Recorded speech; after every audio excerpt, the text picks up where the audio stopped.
상상 이상의 거대 도시 도쿄. 도시권 인구 랭킹은 2023년 기준 전 세계에서 가장 높은 수준이다. 도쿄 도심부 5개 구의 면적이 뉴욕의 맨하탄 면적을 능가한다. 100만 명 규모의 승객이 하차하는 역이 5개나 되며 GDP는 네덜란드를 윗도는 수준이다.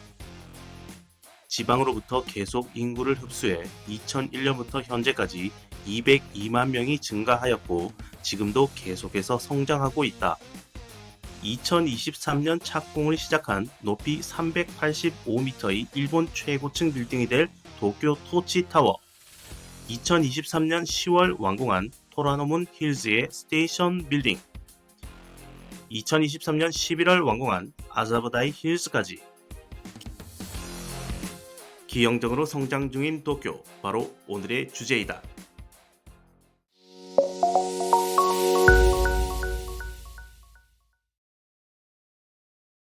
전후 시기부터 고도 경제 성장기를 거쳐 도쿄의 인구는 급격히 증가하였다. 인구와 경제의 집중에 따라 1960년에는 건축기준법의 제정과 함께 일본 최초의 고층 빌딩인 가스미가세키 빌딩이 세워지게 되었다. 그러나 고도 경제 성장기를 거치면서도 도쿄의 고층화는 더 이상 진행되지 않았다. 당시 도쿄의 도지사였던 미노베 료키치 씨는 사회주의적 성향이 강했던 인물로 도시개발보다는 복지에 중점을 둔 도정을 펼쳤기 때문이다. 따라서 도쿄는 도시계획의 부재로 인해 목조주택의 밀집지역이 수평으로 넓게 확산되면서 통근지옥을 낳게 되었다. 롯봉기 힐즈로 유명한 모리 빌딩의 창업 가문 2세대인 모리 미노루 씨는 이 시기를 도시계획의 암흑기라고 부르고 있다. 반면 무질서하게 들어선 목조 건물과 상점, 그리고 술집 거리는 도쿄만의 독특한 문화를 낳았고 외국인 관광객들에게 큰 사랑을 받게 되었다. 실제로 도쿄가 수직 방향으로 성장하기 시작한 것은 2000년 전후인데 30층 이상 건물이 급증과 함께 도쿄의 하늘은 새롭게 변모하기 시작했다. 70년대 이후 성장이 주춤했던 도쿄의 인구가 다시 증가하기 시작한 시기와 일치한다. 도쿄의 고층 빌딩의 시작을 알린 것은 2002년 완공된 마루노우치 빌딩이다. 오래된 건물을 부수고 새로운 건물로 입주자를 이주시키는 방법으로 마루노우치 지역에는 고층 건물이 급격히 증가하게 되었고 그 결과 마루노우치 지역의 면적은 20년 동안 거의 2배 가까이나 팽창하게 되었다.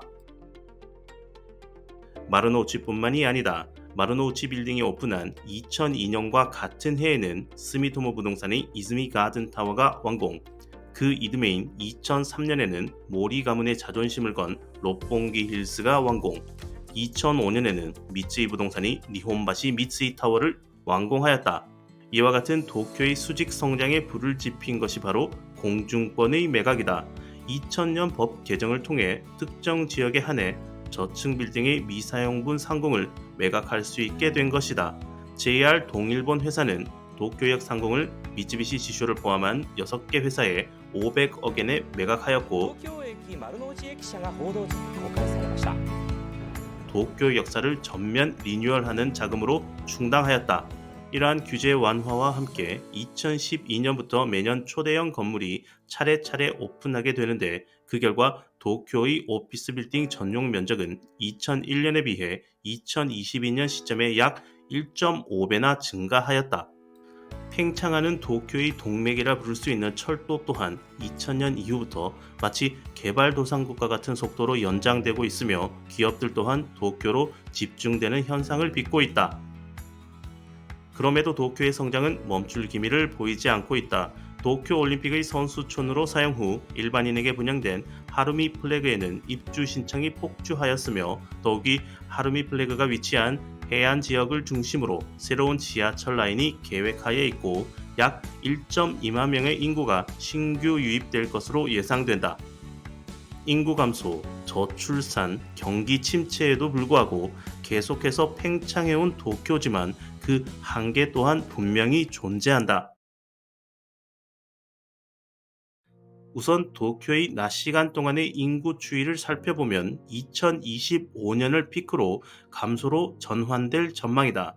오피스 공실률 또한 상승 중으로 2023년에는 6.6% 선까지 올라왔다. 또한 업계 관계자의 말에 따르면 2023년 새로 오픈한 아자부다이 힐즈에는 롯봉기 힐즈의 골드만삭스, 시부야 스트림의 구글과 같은 상징적인 기업이 아직 입주하고 있지 않다고 한다.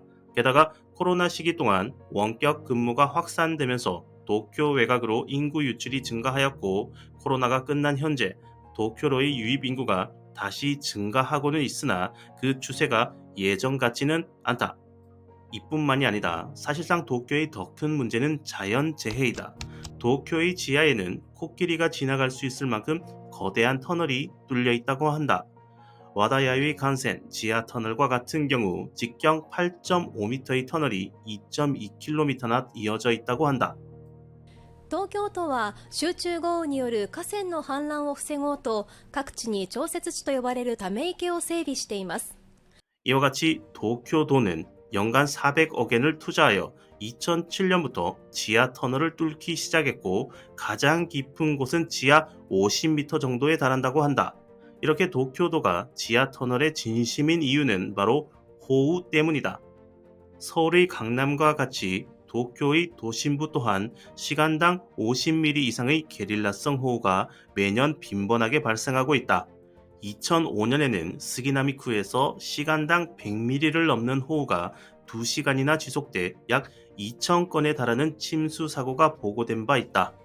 이를 계기로 도쿄도는 비를 저장하였다가 강물로 흘려보낼 수 있는 터널을 지하에 건설하기 시작하였는데, 기후변화로 인해 강우량이 증가하면서 도쿄도의 수해 대책 기준이 시간당 50mm에서 70mm로 상향되었고, 이는 더욱더 큰 터널을 뚫어야 한다는 것을 의미한다. 게다가 이 터널을 강물이 아닌 바다로 직접 연결하는 지하 하천을 계획 중에 있어 목표로 하던 2100년이라는 완공 시기를 맞출 수 있을지는 의문이다. 호우뿐만이 아니다.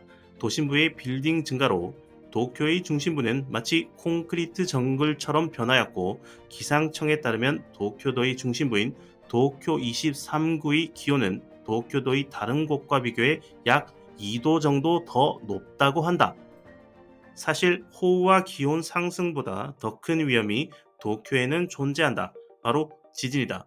막대한 피해가 예상되는 도심 남부 직하 지진이 30년 이내에 발생한 확률이 70%에 달할 것으로 예상되며, 마그니튜드 7.3 규모의 도심 남부 직하 지진이 발생할 경우 도쿄도의 구단위 행정구역의 60% 이상이 진도 6 이상의 피해를, 19만 동에 달하는 건물 피해와 약 10만 명에 달하는 사상자가 발생할 것으로 상정하고 있다.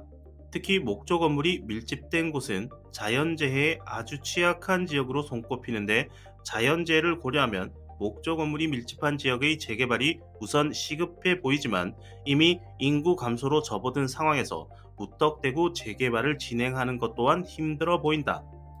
이러지도 저러지도 못하는 도쿄의 현재 상황을 잘 보여주는 것이 바로 니시신주쿠이다.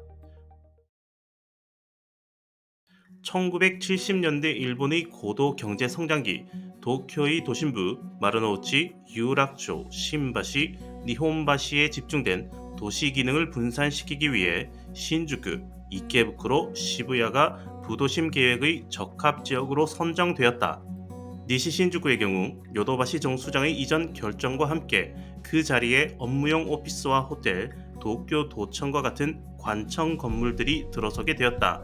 부도심 계획 이후 50년이 지난 현재 도쿄도민들의 니시신주쿠에 대한 평가는 어떨까? 오피스 빌딩이 과도하게 밀집되어 있어 다른 지역에 비해 낮은 임대료를 형성하고 있고, 오피스 건물만 즐비한 매력 없는 거리라는 평판을 듣고 있는 실정이다. 하지만 일단 고층화가 진행된 지역을 다시 재개발하기란 쉽지 않다. 건물의 소유주나 사업자가 다양하게 분산되어 있어 지역 전체를 재구성하는 것이 힘들고, 이러한 고층 건물을 해체하는 것 또한 엄청난 비용과 시간이 들기 때문이다. 인구 증가라는 대전제가 사라진 지금, 도쿄는 지금까지 그래왔던 것처럼 계속해서 성장할 수 있을까?